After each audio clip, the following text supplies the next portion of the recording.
busy sa Bisdak 12, overwhelming kayo kay ang pa-promote na mo sa kining reality show, pina-uptick kayo.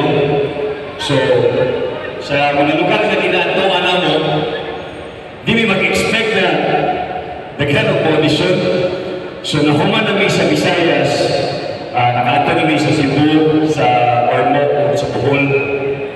Mga kuyaw po kayo ang mga nag-audition dito. Kandiis niya doon ba? Magituyo. Dapat ma-challenge mo. Magituyo ba? Magituyo yung kandiis doon ba? Finally, nakaabot namin din sa Mindanao. Dinhigit mismo sa ako ang proud kayo na sulat. Sa Davao. Salamat. So, kahapon, talaging adlaw, nagpa-jensan mi una. O niya, karon na, nadirigyan.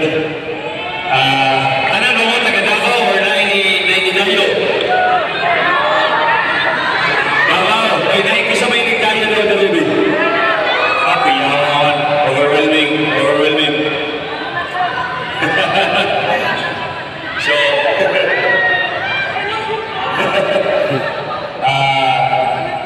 sa dugay na panahon, tanang mga pagtikay ng mga shows always sa Paginanas, Manila, di ba?